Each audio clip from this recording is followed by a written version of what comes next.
también vivía Alice. Hasta ahorita estoy identificando a la casa. Alice Hashimoto vivía en la casa Ricapé, pero creo que le quitaron el nombre. Bueno, ya estamos. Entonces acá estamos en el segundo nivel, en lo que era supuestamente el espacio, el cuarto donde se quedaban los gobernadores del lago.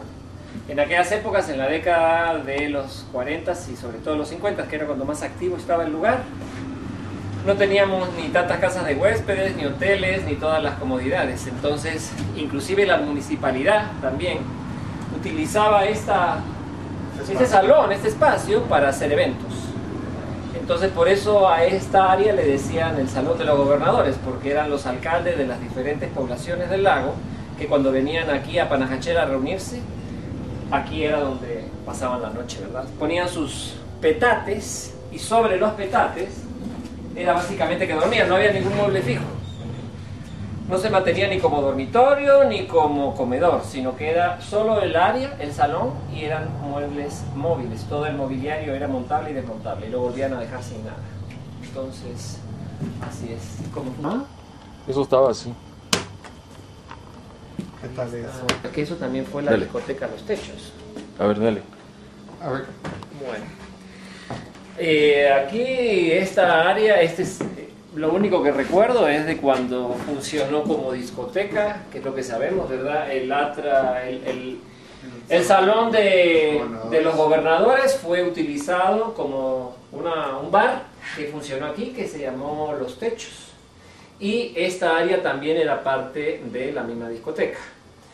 Su uso anterior sí lo desconozco. Y cuando yo pasé a vivir a la casa ya era un depósito como bodega. Así que eso es todo lo que podemos hablar de esta parte, ¿verdad? Puede decir, Nana estuvo viviendo aquí 67, 68 y un poco de 69, creo yo, porque después se pasaron a la galería. Entonces ellos recibieron esta casa más o menos en su estado original. Y ella está viva, tiene 82 años. Sí, hay que recordar eso, ¿verdad? Que justamente el efecto que produce el tapanco en la proyección en el techo fue lo que inspiró a justamente a Namcus a hacer el edificio de la galería. Entonces, si vamos ahora a la galería, vamos a ver que tiene justamente esta área con doble altura, que es lo que le da el efecto del tapanco, porque eso es, ¿verdad? Ahí está el hoyo que va para la puerta. Sí, la puerta que conduce al techo del cuarto de la condesa.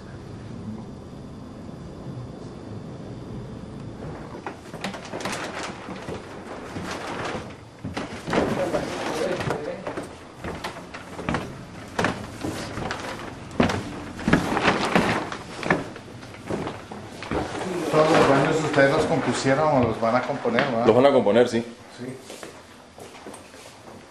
Ese hoyo ahí en el techo, fíjate que sí daba Sí, pues. Y estaba solo la lámpara ahí, ¿verdad? Estaba la lámpara colgada nada más. Sí, la lámpara, pero la lámpara venía colgada de arriba. La lámpara estaba colgada suspendida de las vigas que sostienen el techo allá arriba, y llegaba casi a la altura de esto, un poco más abajo, ¿verdad? Y tenía un regulador, la lámpara tenía un regulador de luces. Un rheostat.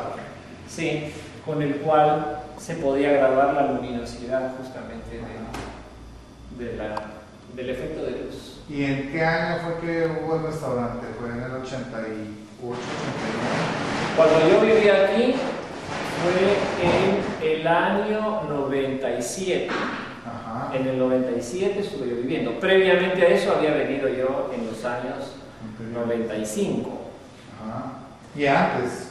Bueno, y antes, por supuesto, cuando estaba funcionando el restaurante de Alex y posteriormente la discoteca. Primero funcionó el restaurante, que era Casa Cachiquel, luego la discoteca arriba en el segundo nivel, que era Los Techos. Sí. Ok. Bueno, según lo que a mí me informaron cuando me vine a vivir a esta casa, este es el cuarto donde pernoctó el Che Guevara. Ahí estamos.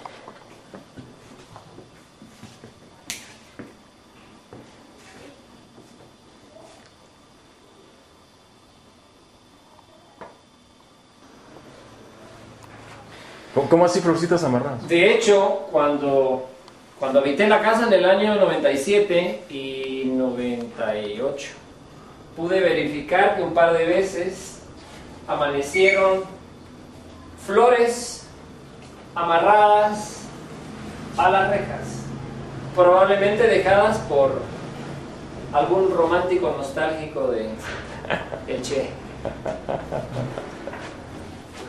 Decía. Frente al cuarto del Che tenemos estos dos. El de la esquina, según fui informado, pasó la noche Aldous Huxley en el año 1962.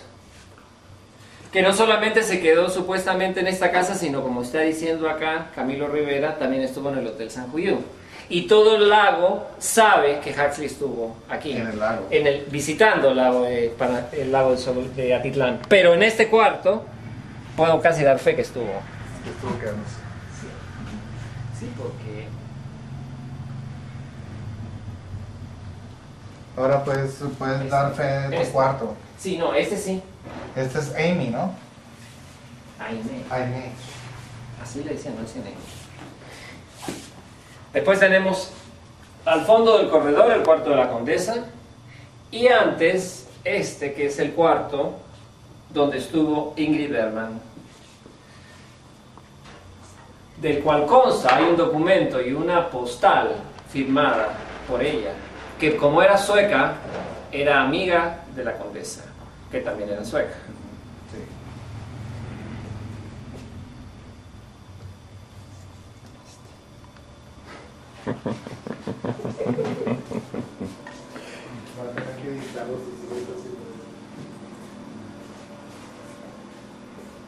Aquí el cuarto de Aimé, la condesa, donde supuestamente estuvo hasta sus últimos días, ¿verdad? Y el cual contó posteriormente con un adosado exterior que fue construido por su ahijado Amílcar Lobos para conectar el jardín con el tapanco. Entonces él salía por una puerta que estaba del lado frente al baño y tenía un pequeño balcón que conectaba a este segundo nivel. Esto eso fue desmontado. Pero se mira todavía, ¿viste?